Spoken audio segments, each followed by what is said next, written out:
Vale. ¿Cómo se llama? Ahora lo que quiero hacer es pues utilizar los teoremas de recursión para hacer unas cuantas de las construcciones usuales que solemos necesitar en algún momento.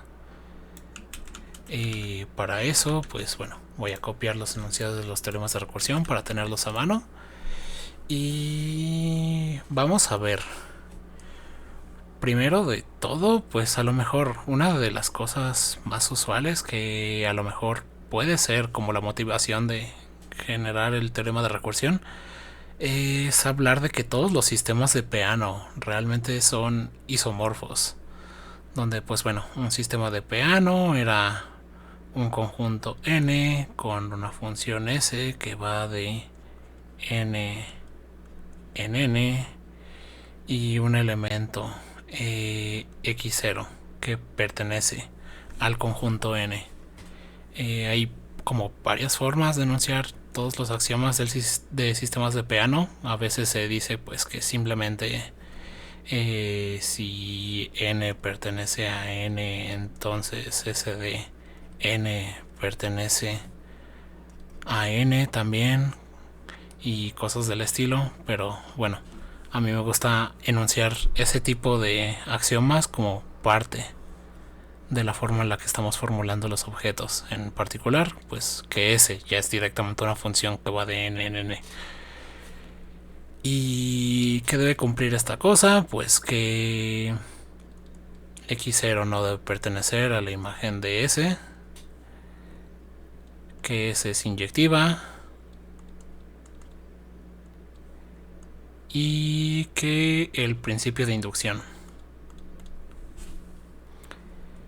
Luego, ¿qué sería un morfismo entre sistemas de Peano? Pues un morfismo entre sistemas de Peano, llamémoslos n y m, sería una función phi de tal forma que se cumpla esto de acá, siempre que donde, bueno, tengamos a m, s' y y0, donde pase que básicamente phi tiene que respetar toda la estructura, tanto de n como de m. ¿Y esto qué tiene que decir? Pues si pensamos a phi como una especie de forma de traducir nombres de n a traducir nombres de m, es que da lo mismo si primero mandamos los objetos hacia m y después le aplicamos la función sucesor, a que si la aplicamos en n y después mandamos los objetos hacia m. Es decir, pedir que este diagrama conmuta y además que phi de x0 sea igual a y0. Es decir, queremos preservar a ese elemento distinguido que estamos diciendo que es parte de la estructura. ¿Y qué es lo que pasa? Pues con estas condiciones para definir un sistema de Peano, pues todo sistema de Peano cumple un teorema de recursión. Y entonces, pues básicamente podemos tener a n, a su función y al puro estilo de categorías, demostrar el isomorfismo entre estas dos estructuras, de la misma forma en la que se demuestra el isomorfismo entre cualesquiera dos cosas que nazcan con la misma propiedad universal. En este caso, pues la propiedad universal que va a tener estos dos sistemas de Peano va a ser justo el teorema de recursión, que pues es la forma en categorías de hablar de un objeto números naturales. Es decir, pues si tenemos ambos sistemas de Peano y tenemos, ¿qué es lo que pasa? Yo, para generar una función h que vaya de n a m, lo único que necesito es dar una función de m en m y un elemento adentro de m. El elemento pues ya lo tengo claro, es y0. Y una función que vaya de m en m, pues tengo a s'. y entonces por el teorema de recursión va a existir una función h que va a ser única de tal forma que haga conmutar este cuadrado y bueno, este triángulo de acá, que lo voy a expresar con este cuadrado. Y después, ¿qué es lo que sigue? Pues yo puedo hacer exactamente lo mismo, pero poniendo a n debajo de m. Tenemos aquí x0, tenemos la función s, y entonces podemos generar, gracias a esta función s, y que esto de acá cumple el teorema de recursión, y bueno, utilizando este x0 nuevamente, va a existir una única función h', de tal forma que haga conmutar este cuadrado y este cuadrado de acá. Y con esto que tenemos, pues es la prueba que casi siempre se hacen con todas las cosas de categorías con propiedades universales. Tenemos dos cosas que cumplen la misma propiedad universal. Generamos la única función que vaya de uno a otro, la única función que vaya del otro al uno, y después al componerlos lo que vamos a tener es un diagrama, en este caso pues x0, s, n, n, donde bueno, esto no es x0, es n, esto es x0, aquí tenemos a s, aquí tenemos a x0, aquí tenemos a 1, aquí tenemos la igualdad, y pues aquí puedo poner una función muy particular que es la identidad. Y si se dan cuenta, pues la identidad hace conmutar esto y también hace conmutar esto. Es decir, la composición de estas cosas, a tanto h como h', de h con h', va a ser una función que vaya de n a n, de tal forma que haga conmutar también este diagrama que hace conmutar la identidad. Es decir, h y h', h compuesta con h' y la identidad deben ser exactamente la misma flecha. Porque, bueno, h con h' hacen conmutar este rectángulo porque es nada más transponer dos cuadrados. Y lo mismo de este lado izquierdo. Y para ver que la otra composición es la identidad, es nada más pasar esta parte de aquí abajo del diagrama arriba y repetir el argumento, con lo cual las dos composiciones dan las identidades y por lo tanto tenemos un isomorfismo. Donde bueno, no estoy seguro, lapsus mental, perdón. Esta cosa de acá es un morfismo de sistema de Peano. Un isomorfismo pues sería esta cosa de acá, pero realmente si se dieron cuenta, bueno, las funciones h y h' son morfismos de sistema de Peano. Yo justo esta conmutatividad de la izquierda me pide que el elemento distinguido vaya al elemento distinguido en cualquiera de los dos casos, y este cuadrado de acá es literalmente este cuadrado de acá. Es decir, un morfismo de sistema de Peano, dada esta composición, dada que la composición de estos dos me va a dar, bueno, cualquiera de estas dos es un isomorfismo porque una es la inversa de la otra, me dice que cualquier morfismo de sistema de Peano es realmente un isomorfismo. Y entonces esto me está diciendo que que cualesquiera dos sistemas de Peano son isomorfos en este sentido, que hay una función inversa por ambos lados, al puro estilo categórico.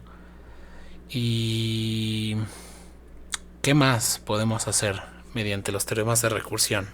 Porque bueno, esto hasta cierto punto fue nada más enunciar un poco lo que ya saben de teoría de categorías con el objeto números naturales. Pero ¿qué más solemos utilizar de cierta forma cotidiana? Que esté definido directamente mediante recursión. Una de las cosas es que pues casi siempre que se tiene un monoide,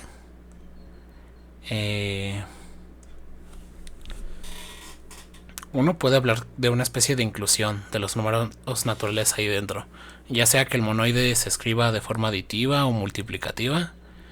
En particular, bueno, aditiva es cuando se suele utilizar cuando son grupos abelianos, o pues bueno, si hablamos de un anillo, tanto la suma como el producto son monoides, solo que en conjuntos distintos. Y entonces, ¿qué es lo que pasa? Pues casi siempre uno puede hablar como de una especie de inclusión de los naturales. O no, perdón. Error total. Casi uno siempre puede hablar de multiplicar o elevar a un número natural. Si estamos hablando de un monoide con notación multiplicativa, pues y tenemos un elemento A de M,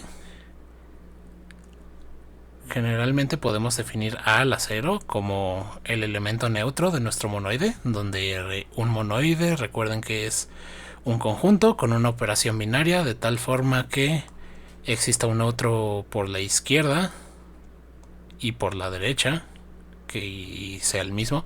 E por A sea lo mismo que A, que sea lo mismo que A por E. Y además la operación sea asociativa. Y entonces uno define la exponenciación sobre exponenciar a un número natural como a la 0 igual al neutro del monoide y a la SDN como multiplicar a por a la n. Y si se dan cuenta, pues esta cosa es casi el primer teorema de recursión. Se ve muy parecido, está escrito de una forma muy similar y de hecho se puede demostrar la existencia de una función de una única función que cumple esto utilizando solo el primer teorema de recursión. ¿Cómo? Pues tomemos x igual a m, tomemos x0 igual a e y tomemos a la función que va de m en m como f de a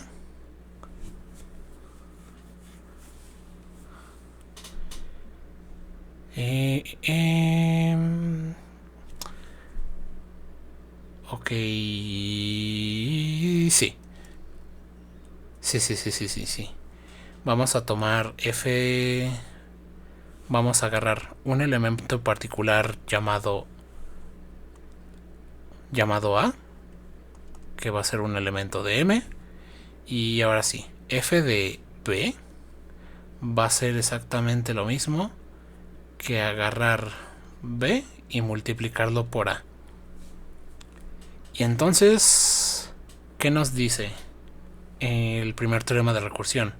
Entonces va a existir una única función que ya la voy a denotar con la notación que le di, que va a ser f a la algo de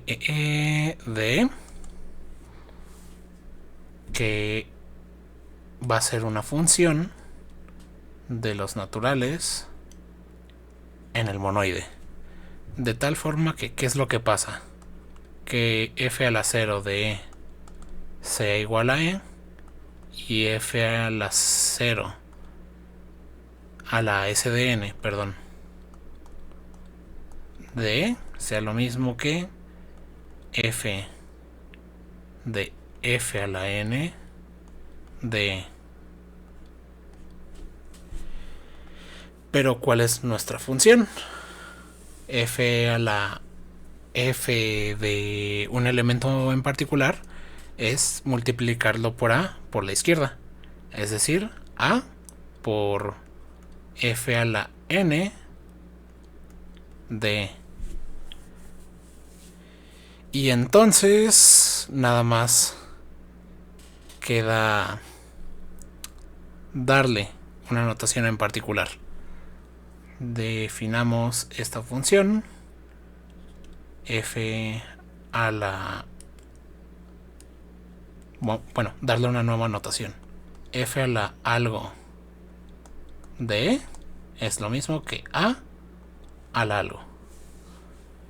Y con esto, renunciando las condiciones que sabemos que cumple la función por el teorema de recursión, es que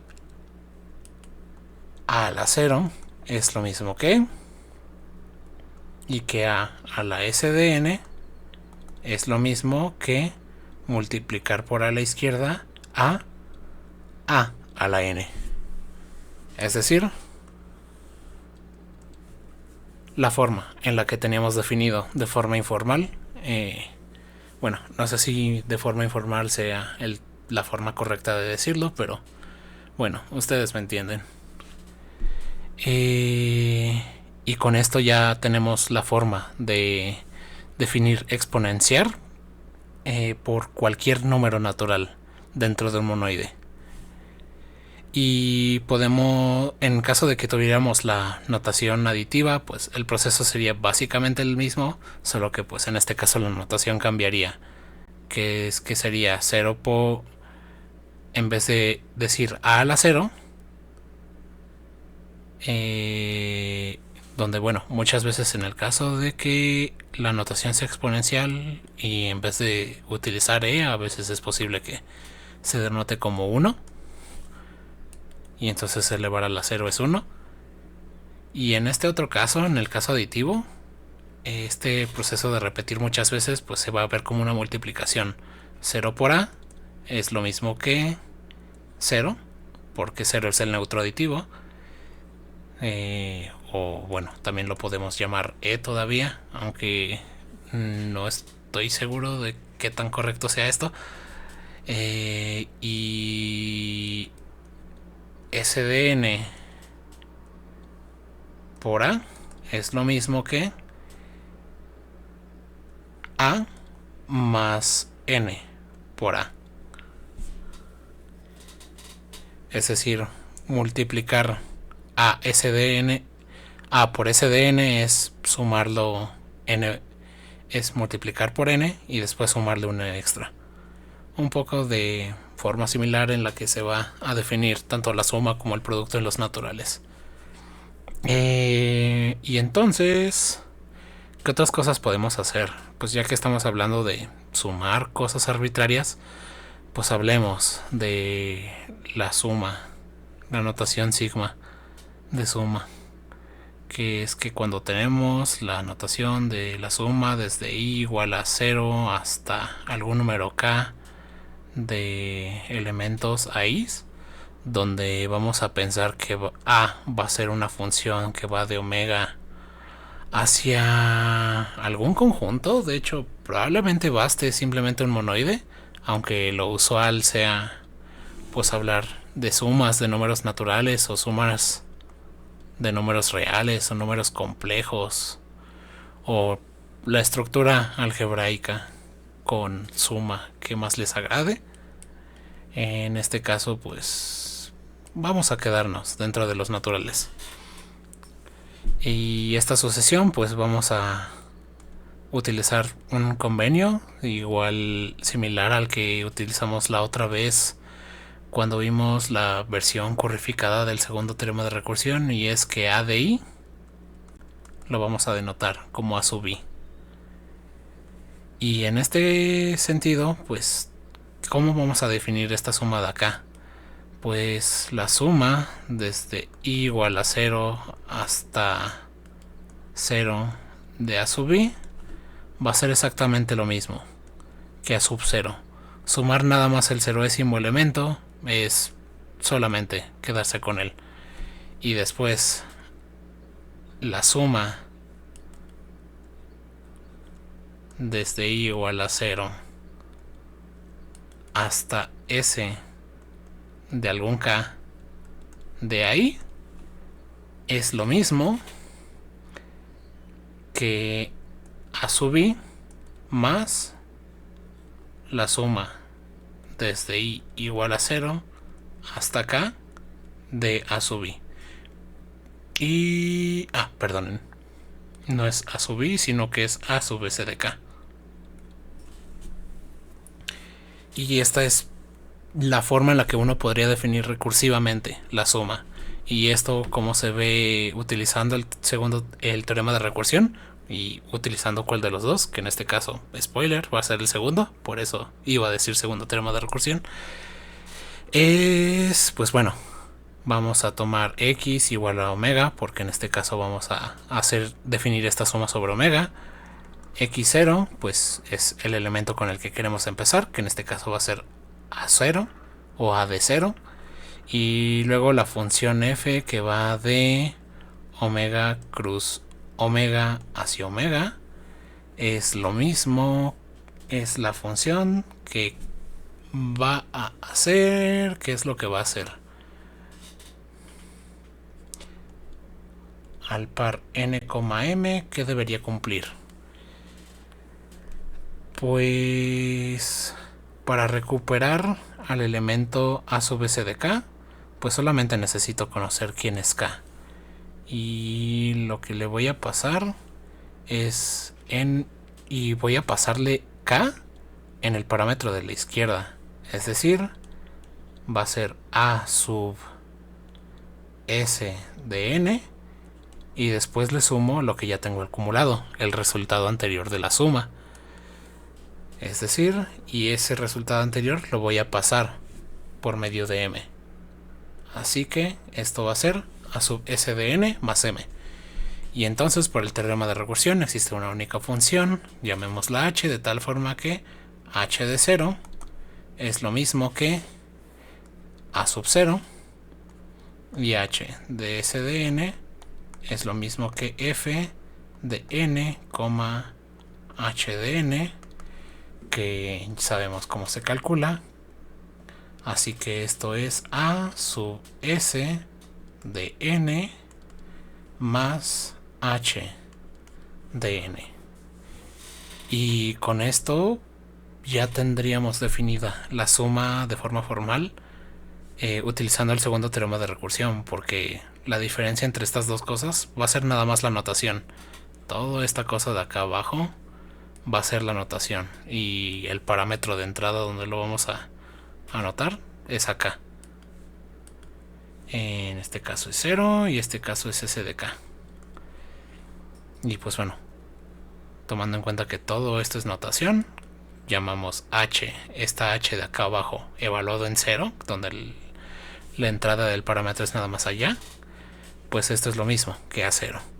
Y h en el siguiente, es decir, esta suma en este siguiente, es lo mismo que el último término de la sucesión, el término S de K de la sucesión A, más la suma que ya teníamos, que es esto de acá, la suma que ya teníamos hasta acá. Que bueno, en este caso, aquí a la izquierda está evaluándose en K, aquí está evaluándose en N. Así que es la función evaluada en N, que en este caso va a ser K. Así que, pues sí, básicamente salvo notación, estas dos cosas son la misma. Y después, ¿qué más podemos hacer? Pues podemos también hablar del producto, pero se imaginarán que va a ser básicamente lo mismo. El producto desde i igual a 0 hasta 0 de la sucesión a i va a ser pues nada más el primer término, y luego el producto de i igual a 0 hasta S de K de A sub I va a ser lo mismo que A sub I, A sub S de K, el mismo error de la otra vez, multiplicado por el producto desde i igual a 0 hasta K de A sub I. Y el desarrollo es exactamente la misma cosa, así que no me meto más en ello. Pero bueno, ¿qué otras cosas hay interesantes? Pues resulta ser que pues hay bastantes. Por ejemplo, uno puede hablar como de los coeficientes binomiales. Yo que sé, por ejemplo, desde el triángulo de Pascal. 1, 1, 1, 1, 2, 1, donde en este caso pues uno construye el siguiente renglón, cada elemento del siguiente renglón, sumando como los dos que están arriba de él. En este caso 3, en este caso 1, asumiendo que pues todo lo que está acá afuera pues son ceros. Uno puede definir de forma recursiva los coeficientes binomiales, que son estos números de acá, donde pues bueno, esos números se denotan de esta forma, que también uno los puede definir en términos de los coeficientes que resultan del polinomio. A ver, tenemos x más 1 a la m y entonces a la n, perdón, y entonces n sobre m, no sé cómo diablos se le llama, cómo diablos se le decía a esto. Esta cosa era el resultado del... Era el coeficiente de x a la m en este polinomio de acá. Si estoy en lo correcto, tendría que checarlo. Y puede definirlo de esa forma. Yo que sé, a lo mejor se está utilizando implícitamente de que los polinomios sobre una variable son un espacio vectorial y el conjunto de 1, x al cuadrado y todas estas cosas de acá forman una base para el espacio vectorial, creo. Si uno se quiere poner quisquilloso o simplemente decirlo en esos términos. Pero bueno, uno puede definirlo de esta forma o pues uno puede definirlo simplemente de forma recursiva, diciendo exactamente cómo es que se calculan cada uno de estos elementos de esta columna en términos de lo que ya se tiene acá arriba, aunque pues esto es como ya un arreglo bidimensional, así que a lo mejor pues se necesitan otros teoremas de recursión para hablar de generar funciones, ya no solo de los naturales a algún conjunto X, sino de los naturales cruz los naturales. Y eso es justo para lo que se meten los teoremas de recursión paramétricos. Otras cosas que se pueden hacer, que tampoco tenemos la herramienta por ahora para hablar bien de ello, son procesos de back and forth.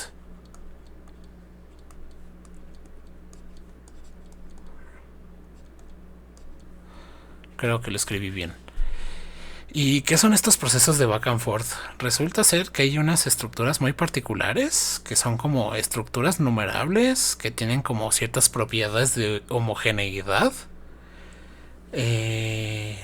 Donde bueno, dependiendo de con qué estructuras estamos trabajando, pues esa homogeneidad se va a manifestar de formas distintas. Y resulta ser que pues estos tipos de estructuras, resulta ser que solamente hay una de su tipo. Cualesquiera dos estructuras numerables con esas condiciones de homogeneidad resultan ser isomorfas. ¿Y qué ejemplos de estas estructuras? Donde, bueno, back and forth es un método para probar justo este tipo de cosas. Por ejemplo, podemos hablar de álgebras booleanas numerables y sin átomos. Cualesquiera dos álgebras que sean numerables y que no tengan átomos van a ser isomorfas. Vamos a poder construir una función biyectiva entre las dos álgebras booleanas de tal forma que preserven básicamente toda la estructura, donde, bueno, como básicamente todas las propiedades de las álgebras booleanas se definen se pueden recuperar en base al orden, pues basta con que esa función que generamos sea un isomorfismo de orden. Si estoy en lo correcto. ¿Qué otras cosas? Pues también podemos hablar de órdenes lineales, numerables, no acotados y densos en sí mismos.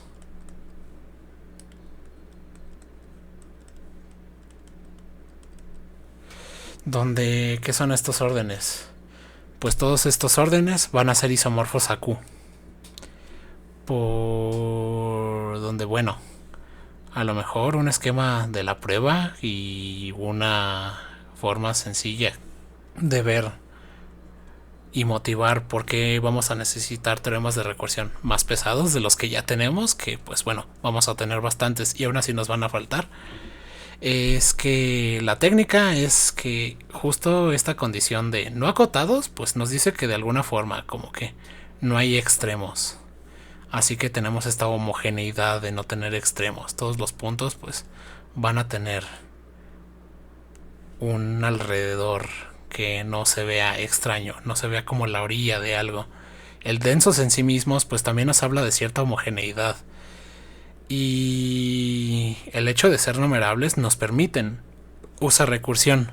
Y la prueba de ver este isomorfismo es: tú comienza con este orden de la izquierda y agarra un punto. Bueno, agarra enumeraciones para los elementos del orden de abajo y para los elementos del orden de arriba. Yo quiero que pues a partir de cierto paso asegurarme de que ese elemento que ya enumeré, yo que sé, si es el décimo, yo quiero que en el paso 20, ese ya definitivamente esté mandado a algún elemento del otro orden. Y entonces, ¿cómo se procede? Yo comienzo con un elemento de este orden de aquí arriba, que pues si quiero que todos sean isomorfos a Q, pues voy a agarrar a Q directamente. Y entonces, pues al 0, por ejemplo, por empezar en algún sitio, lo mando a un lugar arbitrario. Y entonces, ¿qué es lo que sigue? Yo tengo A. Yo voy a asegurarme de que el 0º elemento enumerado por A vaya a ir a alguien de acá arriba. Y entonces voy a llamarlo a 0.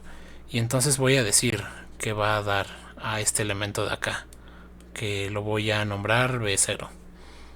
Y entonces vamos a tomar el siguiente elemento enumerado de acá arriba, y entonces que voy a llamarlo B1. Voy a asumir que mágicamente los índices no colapsan o algo del estilo. Y entonces, ¿qué es lo que va a pasar? Ah, cierto, perdón. Este 0 lo debí mandar a alguien, así que lo debí mandar a 0. Y luego tomo A1. Y este elemento A1 sé que está a la derecha de A0, así que lo voy a mandar a la derecha de alguien que esté... voy a mandarlo a alguien que esté a la derecha de 0. Así que voy a mandar a B1 acá. Y entonces si agarro aquí a alguien aquí a la derecha de todos, pues lo mando a alguien a la derecha de todos. Si veo a alguien que está en medio de dos elementos, pues voy a mandarlo a alguien que esté en dos elementos gracias a la densidad. Y si veo que alguien está a la izquierda de todo, pues voy a mandarlo a alguien que está a la izquierda de todo gracias a que no está acotado. Y así puedo asegurarme de que en cada paso todos y cada uno de los elementos de acá arriba en algún momento los haya mandado a alguien, no me importa quién. Y todos los elementos de aquí abajo en algún momento los haya mandado acá arriba, no me importa quién. Pero si se dan cuenta, este procedimiento siempre me exige saber exactamente a dónde mandé absolutamente todos los elementos de los pasos anteriores. Yo tengo dos elementos aquí, entonces, y tengo un elemento acá donde estos dos elementos están emparejados con estos.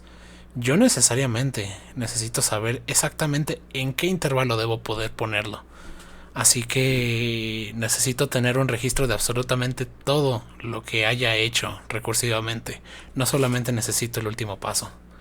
Y otro ejemplo, que este es un poquito más raro, de cosas que se hacen mediante esta técnica de back and forth es la gráfica aleatoria.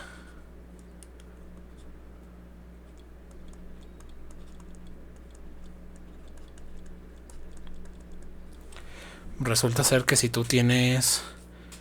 tú comienzas con una gráfica vacía y vas metiendo vértices, y cada vez que metes un nuevo vértice tú decides de forma aleatoria a qué vértices que ya están se va a conectar y a cuáles no.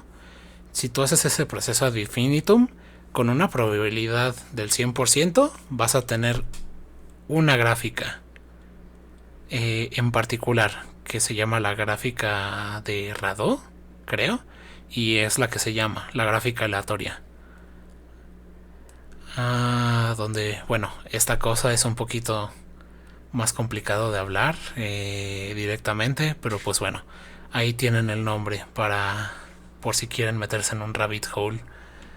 Y bueno, supongo que lo dejo hasta acá, ya después continuamos con lo que tengamos que continuar.